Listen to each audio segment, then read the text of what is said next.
Anyway, go on.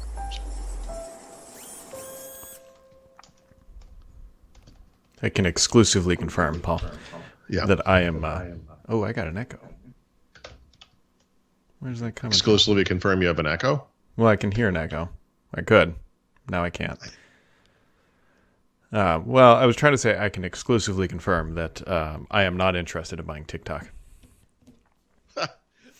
Why is that? Well, did you see the news that Oracle is Oh, yeah. They're going to switch it over to the Oracle database system. It'll be great. charge them per core? Your iPhone 12 is a... Oh, I'm sorry. Did you want to play a video? That's 2 cores. I'm just waiting for AWS to be interested, then IBM, then Rackspace, and then Reddit, and then Pepperidge Farm. It'll be great. Which farm? Like, God. Anyway. Oh, well. Yeah. I hope TikTok goes to Oracle. That'd be good. You know, that's the future we all deserve. I mean, when the founder of your own company, Microsoft, calls TikTok a poison chalice, maybe you should look the other way. Like, Look, Bill Gates isn't right about everything, right? I mean, yeah, that's he's fine. missed. Yeah, But he is the guy. I mean, look, you know, he is the guy who advised Microsoft not to buy Slack and to build its own product teams. Mm-hmm. That's worked out pretty well. I would say so. You know, Yep. in his advisor role to Satya Nadella, I would say Bill Gates won, rest of the world 0. Mm-hmm. I don't know. I don't know if we get an echo this episode. Everybody can get their money back at the front door.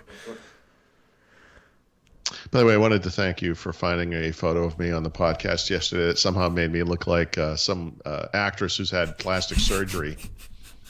I don't know if that's like the unique capabilities of the camera and this stupid smart display or just how terrible aging is on me, but maybe a combination of both. I don't know. Yeah, it's the gift that keeps on giving. Who knows?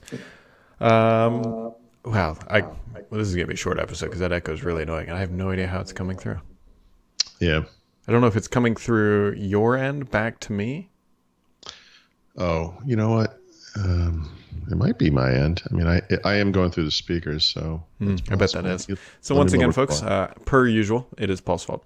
Yeah, well, see, actually, I think if people have been paying attention, I think that the fault pie chart would be like 65% technology unknown. Fault And then pie the other chart. 35% is some mix of you and me. Satya actually has one of those in his office. It's like, you know, what sucked this week, and then it's like a fault pie chart. The blame pie chart.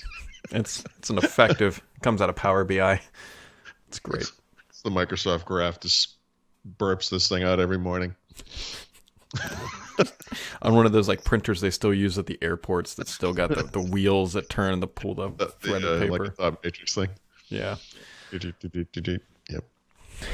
This is just a blockbuster episode. Not a whole lot. Well, I mean, you had an interesting Xbox piece that might deserve some discussion, and of course, there's the Epic being retaliated by I kind of Apple, which is forgot about that. a perennial favorite now. Suddenly, Yeah. So the TLDR on the Xbox stuff is that they outsourced a whole bunch of stuff. That's not going so well. Engineering is saying, "Hey, please don't push this game out the door," and marketing saying, "Well, we've already got plans," and they kind of collided head on, and here we are.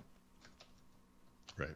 Yeah, it's pretty obvious. Like if you go back and look, because if you remember, late 2019, second half of 2019, like the creative director left, and then they promoted somebody into that role, and then that person left like 2 months later.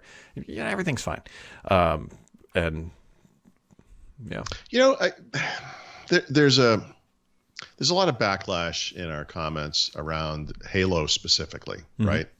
And you've got the guys who believe that this is the end of the world because Halo Infinite is not coming out day and date with the console. And then you have these other guys who are kind of repeating the same little trope, which is like, they announced 12 games, 11 of them are coming out. What's the big deal? You're getting 11 of 12 games.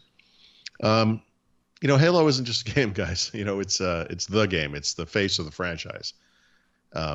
this console launch did not happen suddenly and without any warning. They've had years to develop this game. Like, I look, I thought that the Halo game, the Xbox Game Showcase was good overall. I saw some interesting stuff in there that I do want to play.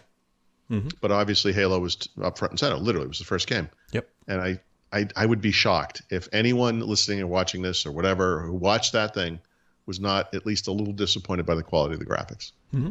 I think that's fair. You know?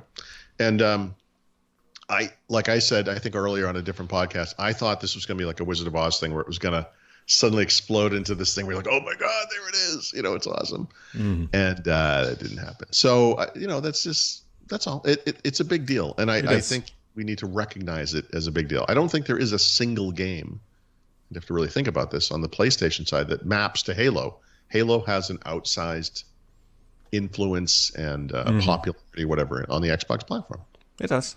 Yeah, I'm sure there's definitely some big titles on PlayStation, but to your point, none of them, you look at it and say that is Xbox. As a percentage of the platform. Yeah, I mean, in other words, there is no, I don't think, I mean, I'm trying to think about it, but I don't think there's a single game that's like, this is PlayStation. This is why you get a PlayStation. This game.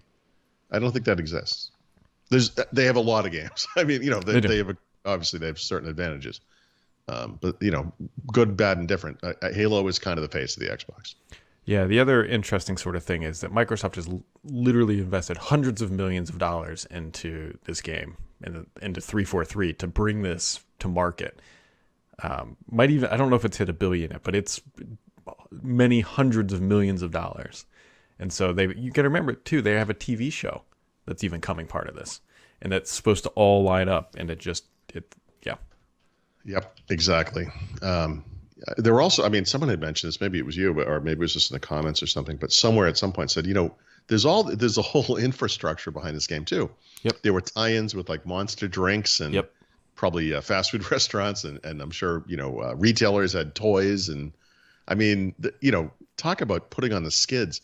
It's one thing to be like, hey, look, we're not going to make a Surface Mini at the last second. I mean, there's a cost associated with that, but come on, that thing was going to sell in, you know, the thousands of units or something. This is like a whole, I don't know what to call it. It's like a market unto itself almost, you know? So anyway, it is a big deal. Whether you like Halo or care about it, whatever, it is a big deal. And I'm glad the other 11 games are coming, but I think that one game probably would have outsold the other 11 combined. Potentially. The other thing that's a big deal is the Apple Epic's journey continues. Maybe Empire Strikes Back. I don't know, whatever you want to call it. For those who aren't familiar, Epic said, hey, pay us money directly, you know, circumventing Apple's little thing. Apple said, no, you're not going to do that. So they ripped their app out. Epic sued them in court over this. And then Apple is now saying you have 14 days to rectify it. Otherwise, we're pulling all your developer assets, and you can no longer build Unreal Engine or support it or do anything else for it on OS X or Mac OS or whatever it's called this week. Yeah. So, look, I think I made it very clear.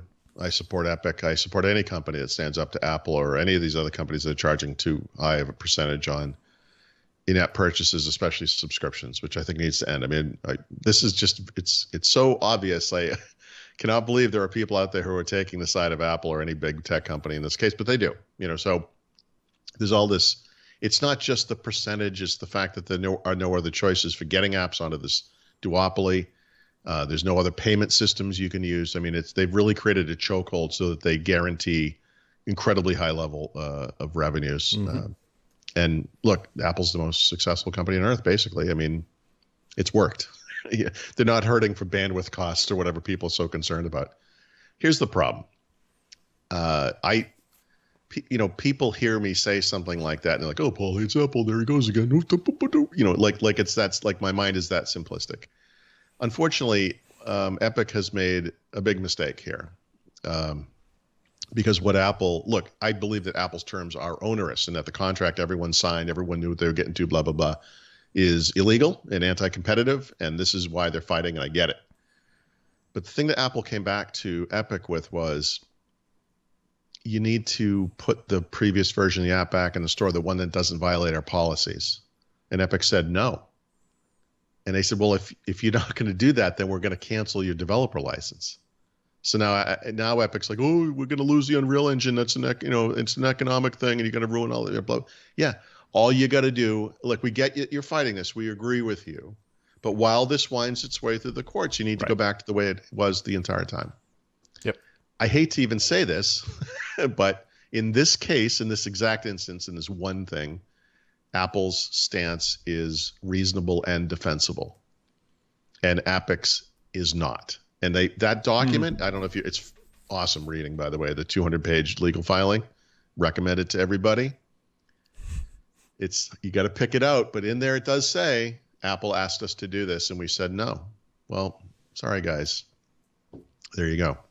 This is definitely a classic case of when mom and dad fight, it's the kids who lose, right? Because it's what I guarantee is going to happen is that in the 12th hour, Epic will put that app back in, just because they know what's at stake and they can continue to fight their court battle without, screwing over all their fans and all the people who need the Unreal Engine support on Mac OS. So.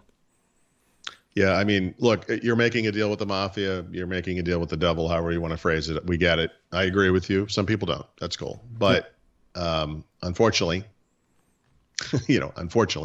yep, here we are. So yeah, I mean, at the end of the day, granted, I again agree with their court battle. But if you sign a contract saying you're going to do one thing and you break that contract, the other side has the ability to counteract what you're doing because you broke the contract. So.